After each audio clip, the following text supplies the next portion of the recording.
अस्सलाम वालेकुम दोस्तों, मैं हूं तनवीर अहमद। आज की वीडियो में हम एंटी वर्टेक्स प्लेट के बारे में मालूमात हासिल करेंगे। एंटी वर्टेक्स प्लेट जो फायर फाइटिंग के पंपों में सक्शन साइड में टैंक के अंदर लगाई जाती है।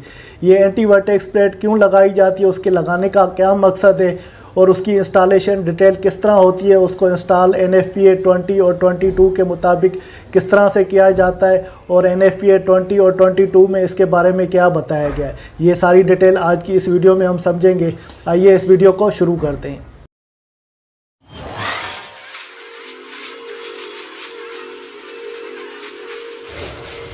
दोस्तों, एंटी वर्टेक्स प्लेट एक स्पेशल कंपोनेंट है जो टैंक में कनेक्ट होता है, टैंक के अंदर लगता है। एंटी वर्टेक्स प्लेट अक्सर फायर फाइटिंग की टैंक के अंदर लगता है, जो फायर के पंप होते हैं उसके सक्शन के साथ कनेक्ट होता है। जैसे ये आप टैंक को नज़र आ रही है, टैंक के अंदर ये एंटी वर्टेक्स प्लेट लगी हुई है और ये एंटी वर्टेक्स प्लेट आगे जो पंप फायर फाइटिंग का लगेगा उसके साथ ये कनेक्ट हो जाएगी। इसका मकसद ये होता है तो जैसे टर्बुलेंस जो पानी में हो तो उसको कंट्रोल करे। अगर पानी जैसे पंप फायर फाइटिंग के चलेंगे और ये पानी सक्शन करेगा तो पानी में ये टर्बुलेंस आ जाती है। टर्बुलेंस क्या होती है, अगर आप सिंपल लफ्ज़ों में ये समझें तो पानी एक स्मूथ फ्लो नहीं होता, पानी में एक बिगाड़ आ जाता है और वो जिगजैग नमूने से पानी फ्लो होता है, उसको टर्बुलेंस बोलते हैं। टेक्निकल डेफिनेशन क्या है, जो टर्बुलेंस है changes in pressure and flow velocity. इसका मतलब है जब भी पानी इस यहाँ से पंप चलेगा और सक्शन करेगा, उस सूरत में अगर आप एंटी वर्टेक्स प्लेट लगाएंगे तो एंटी वर्टेक्स प्लेट लगाने की वजह से प्रेशर और फ्लो में चेंजेस नहीं आएंगी और प्रेशर और फ्लो पानी का स्मूथली होगा। और ये जो एंटी वर्टेक्स प्लेट है इसकी डिज़ाइनिंग बिल्कुल सिंपल होती है और ये बहुत इफ़ेक्टिव कंट्रोल करती है वेलोसिटी को, क्योंकि हमें वेलोसिटी कंट्रोल करनी होती है। वेलोसिटी अगर कंट्रोल करेंगे तो पानी का फ़्लो स्मूथली होगा। अगर वेलोसिटी को कंट्रोल करेंगे जो पानी का फ़्लो होगा, फ्लूइड का फ़्लो होगा, वो स्मूथली होगा। और उससे नतीजा क्या निकलता है कि उससे नतीजा ये निकलता है कि जो कैविटेशन फ्लूइड में होती है, पानी में होती है, वो ख़त्म हो जाएगी। वो कैविटेशन क्या होती है, जैसे आपने अक्सर फायर फाइटिंग के पंप देखे होंगे, जब भी चलते हैं तो आपने अक्सर बहुत सी जगहों पे वाइब्रेशन चलते हुए नज़र आई होगी या साउंड नज़र आएगा, एबनॉर्मल साउंड। अक्सर फायर फाइटिंग के पंप रूम के अंदर जो लोग होते हैं वो डर जाते हैं, वो समझते हैं कोई ज़लज़ला आ गया या कोई इस तरह से अजीब सी वाइब्रेशन एक डरावनी हो जाती है। वो इस वजह से होती है कि पंप में कैविटेशन होती है। पंप में कैविटेशन क्यों होती है, उसमें जो अचानक यकदम से एक जो है साउंड प्रोड्यूस हो जाता है, उसमें एयर की बबल की वजह से पानी के अंदर जो ये अगर फ्लो होगा तो उसमें एयर मिक्स हो जाएगी। जो पानी होगा उसके साथ एयर मिक्स हो जाएगी और पानी जो फ्लो होगा तो उसके एयर मिक्स वाला वाटर जाएगा।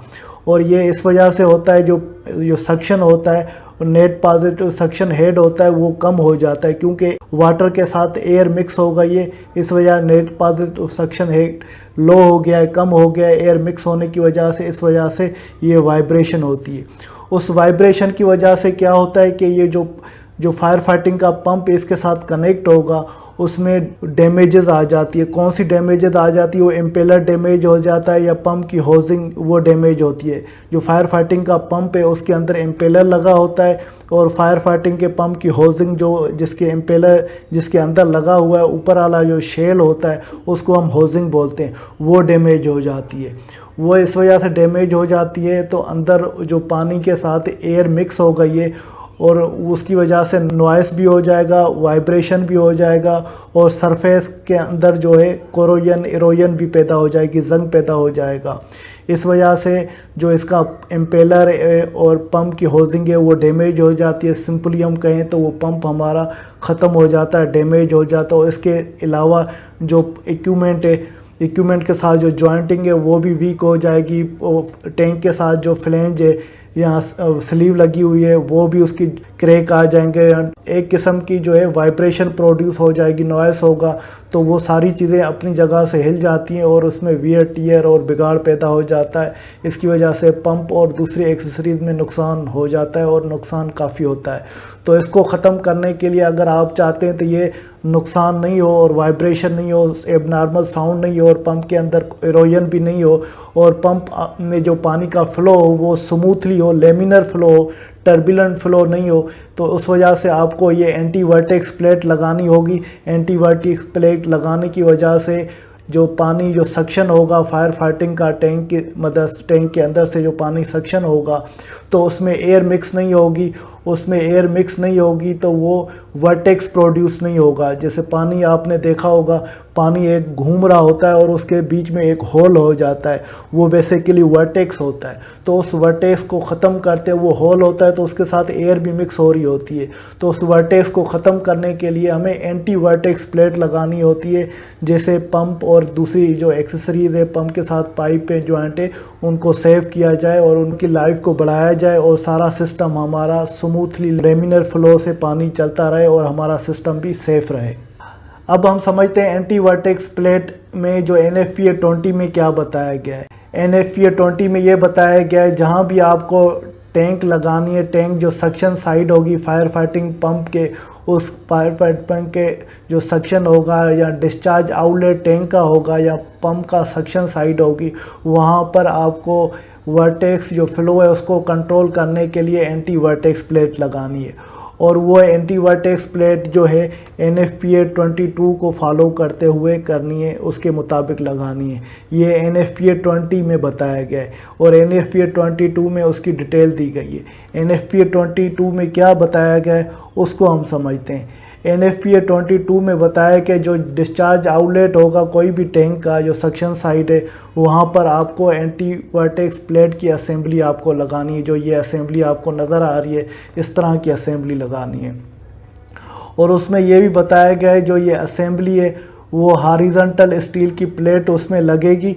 जैसे ये सक्शन है पंप का और ये समझे आप टैंक की जो है दीवार है और ये टैंक के अंदर वाली साइड है, वो ये डाया पाइप है, कोई भी डाया हो सकता है, 6 इंच का भी हो सकता है, 8 इंच का भी हो सकता है। तो वहाँ पर ये सक्शन वाली साइड में ये आपने ये प्लेट लगाई है और इसमें बताया गया है जो प्लेट आप लगाएंगे हॉरिजॉन्टल वो एटलीस्ट ट्वाइस डायामीटर होगा outlet long radius elbow fitting के साथ। ये कहना ये चाह रहा है जो भी आपका डाया है, सपोज करते ये 10 इंच पाइप है, 10 इंच का डाया है, तो इसमें ये एल्बो आप लगाएंगे तो वो लॉन्ग रेडियस एल्बो लगाएंगे, शॉर्ट रेडियस नहीं लगाएंगे, एक बात। और दूसरी ये बोल रहा है तो ये जो प्लेट आप लगाएंगे उसका 2 इंटू डाया होना चाहिए मिनिमम। फॉर एग्ज़ाम्पल आप ये डाया 10 इंच का है, 10 को आप 2 से मल्टीप्लाई करेंगे, 10 से कम तो 10 दूनी 20 हो जाते हैं।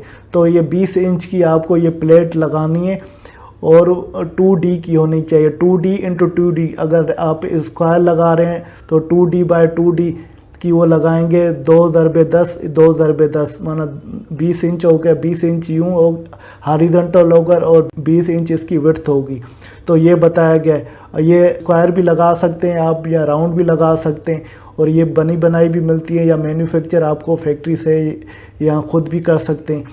तो अगर क्वालिटी को इम्प्रूव करना है तो आप वो इसकी बनी बनाई से लें तो ज़्यादा बेहतर होगा, क्वालिटी भी होगी और इसकी लाइफ भी ज़्यादा होगी। और जो आउटलेट इसका जो डिस्टेंस होगा बॉटम से जो टैंक का होगा वो इक्वल होगा 1/2 डायामीटर ऑफ डिस्चार्ज। इसका मतलब ये जो आउटलेट ऑफ पाइप का जो डाया है इससे डिस्टेंस जो नीचे तक ये जो मिनिमम डिस्टेंस है 1/2 डाया है, 1/2 माना आधा इंच डाया का। जो डाया है आपका हमने सपोज किया था ये 10 इंच है, तो ये जो प्लेट है यहाँ से नीचे सरफेस से उठाकर आधे डाया की लगानी। आधा डाया मतलब 10 को 2 हिस्सों में डिवाइड करेंगे तो 5 इंच होगा, तो यहाँ से नीचे से 5 इंच उठाकर लगानी है। अगर आपका डाया 12 इंच है तो वो 6 इंच उसका हाफ हो जाएगा, 6 इंच उठाकर लगानी है।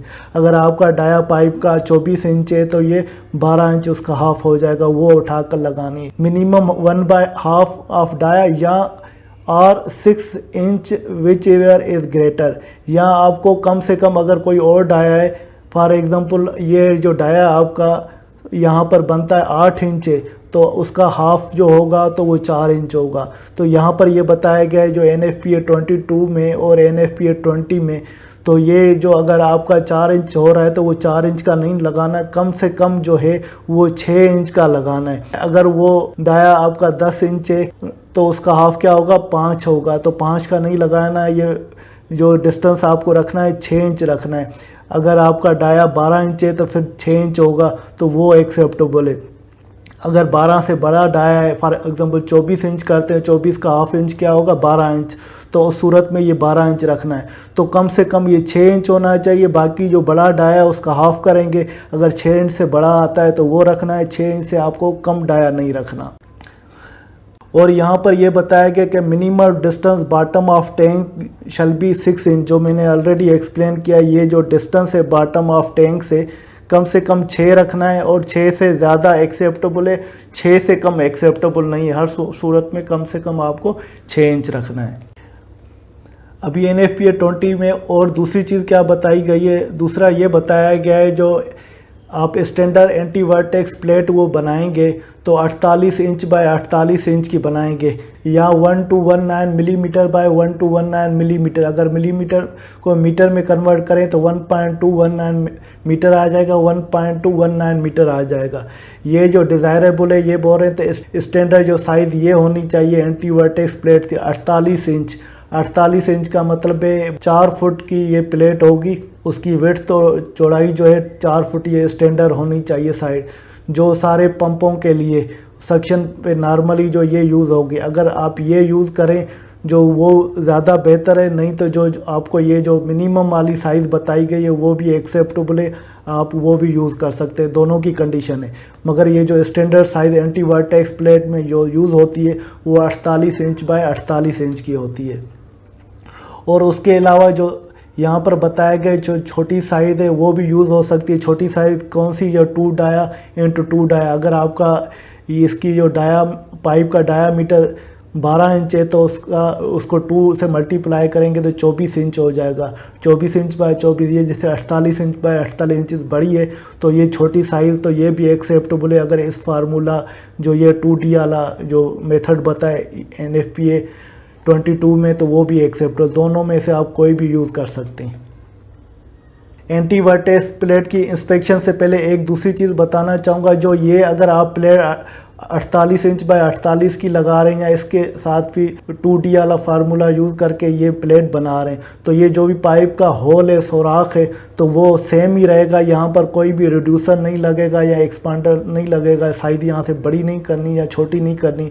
जो आपका एल्बो का या पाइप का डाया है वही मेंटेन इस प्लेट में रखना है।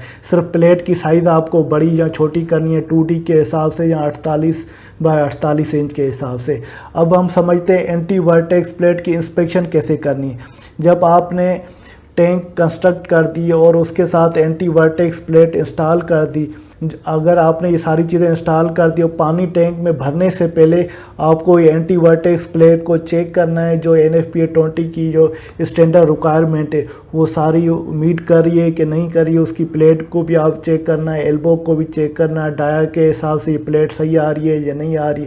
48 इंच बाय 48 इंच की लगाई हुई है और नीचे से कितनी हाइट है, ये सारी चीज़ें आपको चेक करनी है। नट बोल्ट प्रॉपर किए हुए हैं या नहीं किए, वेल्डिंग प्रॉपर की हुई है नहीं की, ये सारे फैक्टरों को आपको चेक करना है, वो एक्सेप्टेबल है। तो उसके बाद पानी डालकर मज़ीद इसको चेक करना है। मज़ीद किस तरह से चेक करेंगे, तो उसमें पानी में वर्टेक्स बन रहा है या नहीं बन रहा।